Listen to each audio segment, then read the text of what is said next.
बिस्मिल्लाहिर्रहमानिर्रहीम। अस्सलाम वालेकुम नाज़रीन, आप देख रहे हैं अनोखा अंदाज। मैं आपका होस्ट जमाल सिद्दीकी। उम्मीद करता हूं कि आप खुश खुर्रम होंगे। आज हम आपको जो लेटेस्ट अपडेट्स बताने वाले हैं वो कुछ इस तरीके से है कि इस वक्त सऊदी लेड कोलिजन के जो स्पोक्स पर्सन है अल मालिकी ने इस बात का एतराफ़ किया है कि हूसियों ने एक बार फिर उनके कैपिटल के ऊपर जो है वो हमला स्लीपर सेल्स को एक्टिव किया और हमला करने की पेशन गोई की है। उसके साथ साथ उसके हक़ाइक़ के बारे में हम बताएंगे और उसके साथ साथ हम ये बताएंगे कि इस वक्त जो सऊदी रॉयल एयरफोर्स की जो एक्सरसाइज है 3 दिन के कहने के ऊपर यूएस ने जो वो एक्सरसाइज को प्रिपेयर किया है और यूएस का जो सबसे खतरनाक B-52 बॉम्बर प्लेन जो है उसके साथ एक्सरसाइज की गई है। आखिर इसकी क्या वजह है, इसकी तफसील में बात करेंगे। और दूसरा जो अहम मसला हम आपको बताएंगे, इस वक्त जौहरी डील के हवाले से एक लेटेस्ट अपडेट है जिसमें आपको ईरान साइड व्यूज़ भी बताएंगे और साथ साथ आपको पूरी दुनिया से जो आलमी मुबस्सरीन और आलमी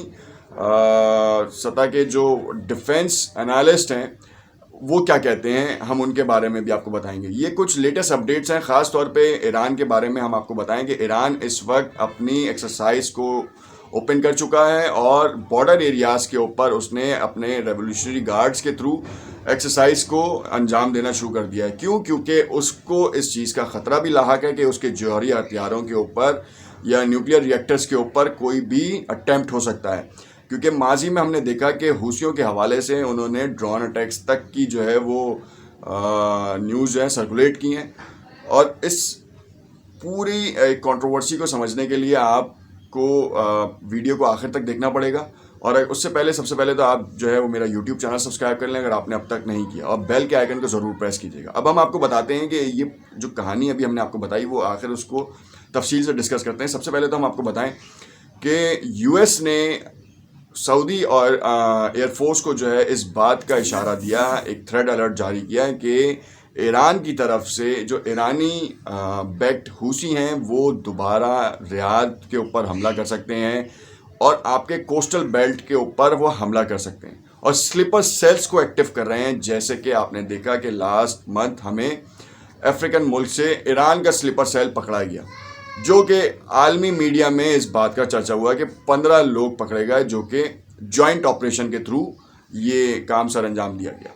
अच्छा, सिनेरियो ये था कि जब सऊदीया को थ्रेड अलर्ट जारी हुआ तो उसके साथ साथ यूएस ने सऊदीया को ये पेशकश की कि हम आपको मिलिट्री एक्सरसाइज आपके लिए प्रोवाइड करेंगे और 3 दिन के मुख्तसर तरीन नोटिस के ऊपर सऊदी एयरफोर्स को F-35 ऐसे तैयारों के साथ ट्रेनिंग दी गई जिसमें उन्होंने तमाम तर उन अहदाफ की निशानदेही की जो कि ईरान में नोटेड थे, जो कि इसराइल की तरफ से प्रोवाइड किए गए थे। हमने आपको इस बारे में भी अपडेट किया था कि लास्ट मंथ इसराइल ने एक जॉइंट एक्सरसाइज की जिसमें उसने लेबनान, सीरिया और ईरान के 3,000 मुकामात को 24 घंटे के अंदर कैसे निशाना बनाना है उसकी तफसीलात और उसके ऊपर काम किया।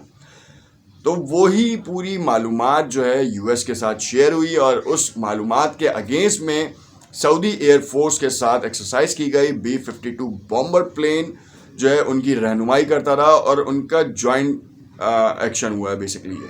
और F-35 SA फर्स्ट टाइम जो है किसी भी ऑपरेशन में हिस्सा लेंगे। इससे कबल टेस्ट फ्लाइट्स जो हैं वो टेस्ट कह लें कि उन्होंने यमन में इसको किया था। और तो और यूएई की तरफ से भी सपोर्ट के ऊपर ये चीज़ें मिल रही थी। एक डील वैसे ही अमेरिका ने इनकी रोक दी है और इस डील का जो एक्सरसाइज है बेसिकली इस डील का सबसे बड़ा जो इम्पैक्ट है वो सिर्फ और सिर्फ ईरान को इस बारे में रोब दबदबे में रखना है कि जौहरी डील की तरफ वापसी हो सके। ईरान की तरफ से ईरान के सुप्रीम लीडर और ईरान के प्रेसिडेंट की तरफ से इस बात का इशारा दिया गया कि हम इंसेंटिव जो हमारे ऊपर जो सैंक्शंस हुई हैं उसको हटाकर आप बात कर सकते हैं तो करें, वरना फिर कोई फ़ायदा नहीं है। रूहानी को एक तरफ एक लम्हे के ऊपर रूहानी ने इन्वेस्टिगेशन के लिए इजाज़त भी दे दी, मगर सुप्रीम लीडर की तरफ से इस बात का मना हो गया और उन्होंने इसको रोक दिया। एक मजलिस शूरा की तरफ से बाकायदा आयतुल्लाह ने जो है वो मजलिस शूरा में एक इजलास बुलाया और उसमें मुशावरत के बाद इस बात को रोक दिया गया और रूहानी को रिस्ट्रिक्ट कर दिया गया कि आप किसी को भी इजाज़त नहीं दे सकते इंस्पेक्शन की, ख़ास तौर पे ईरान के डिफेंस के निज़ाम के हवाले से। اس کے بعد ایک اور اپڈیٹ یہ تھی کہ ایران نے اپنی ایکسرسائز شروع کر دی ہیں اور اپنے ایریاز کو سیکیور کرنے کے لیے وہ متعدد ممالک کے ساتھ جوائنٹ ایکشنز کے اوپر کام کر رہا ہے، اور اس میں سر فہرست رشیا ہے، چائنا ہے، پاکستان ہے اور انڈیا بھی ہے۔ انڈیا کی طرف سے ابھی اس وقت ان کا موو ذرا زیادہ رہا ہے، کیونکہ ان کی جو بزنس ڈیلز ہیں وہ انڈیا کے ساتھ ذرا زیادہ اسٹرانگ اور اسٹیبلشڈ ہیں، خاص طور پہ آئل کی خرید و فروخت کو لے کے، کیونکہ جیسے ہی یہ سینکشن ہٹتی ہیں تو انڈیا سب سے پہلا بائر ہوگا ایران کا، جو کہ وافر مقدار میں تیل ایران سے لے سکتا ہے۔ اس وقت 52% کی اکانومی کے بارے میں کہا جا رہا ہے کہ ایران کے تیل سے چل سکتی ہے، کیونکہ ہم نے آپ کو لاسٹ ویڈیو میں بتایا تھا کہ ایران دنیا کا چوتھا بڑا ملک ہے جس کے پاس آئل کا ریزرو ہے، پانچواں بڑا ملک جو ہے وہ عراق ہے۔ اب ان دونوں ممالک کے اوپر آپ نے دیکھا کہ ایک کے اوپر سینکشنز اور دوسرے کے اوپر ان لوگوں کا قبضہ ہے جو لوگ آئل کے اوپر قبضہ کرتے رہتے ہیں، اور وہ ایران کے آئل کے ذخائر کے اوپر بھی قبضہ کرنے کے لیے کام کر رہے ہیں۔ اور اسی حوالے سے نیوکلیر ڈیل کے حوالے سے بھی یہ بات کی گئی۔ نیوکلیر ڈیل 2015 میں ہوئی تھی، مگر 2018 میں اس کو ختم کر دیا گیا یو ایس کے ٹرمپ انتظامیہ کی طرف سے۔ بائیڈن کو یہ تحفے میں ملا، اور بائیڈن کی طرف سے اس بات کا اشارہ دیا گیا کہ ہم ایران کے ساتھ مخلص ہیں، ہم نیوکلیر ڈیلز کو وہ کرتے ہیں۔ ساتھ ساتھ جرمنی اور فرانس کی طرف سے بھی پریشر کیا گیا، یو کے کی طرف سے پریشر کیا گیا، اور باقی متعدد یورپی یونینز کی طرف سے بھی جو ہے ایران کو پریشرائز کیا گیا کہ آپ نیوکلیر ڈیل کی طرف واپس آئیں، اور ہم آپ سے فائنینشیل اسٹیبلٹی کے اوپر بات کرتے ہیں، اکنامک کوریڈور میں آپ کی شمولیت کراتے ہیں، جو آپ نے اب تک ہمارے یو کے جو چینل کو جو ہے وہ ایکسپلور نہیں کیا۔ 1979 کے بعد ایران کا جو دنیا سے رابطہ ہے وہ کٹتا رہا، کیونکہ انقلاب متعدد ممالک کے سربراہان کے لیے خطرہ بنتا رہا، کیونکہ ان کو ڈر تھا کہ یہ انقلاب کہیں ان کے ممالک میں بھی نہ آ جائے۔ اب متعدد اسلامی ممالک میں بھی جو ہے اس بات کا خطرہ رہا کہ انقلاب کی جو آواز ہے وہ ان کے ممالک میں بھی سر اٹھانا نہ شروع کر دے، تو اس وجہ سے ایران کو تنے تنا چھوڑا گیا۔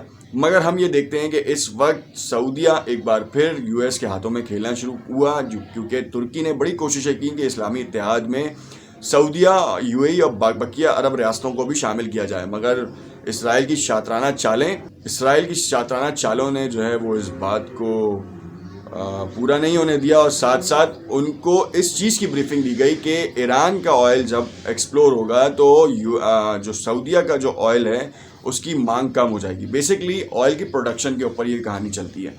آئل جب زیادہ ایکسپلور ہو رہا ہوگا یا زیادہ ڈگنگ ہو رہی ہوگی تو ڈیفینیٹلی اگر $64 فی بیرل کے اوپر آئل جا رہا ہے تو ایران کا ریزرو بھی اوپن ہو جائے گا۔ اس کے بعد ایکسپیکٹ یہ کیا جا رہا ہے کہ اس کی مارکیٹ $50 پر بیرل کے اوپر آ جائے گی، اور نہ یہ یو ایس چاہتا ہے نہ ہی یہ سعودیہ چاہتا ہے۔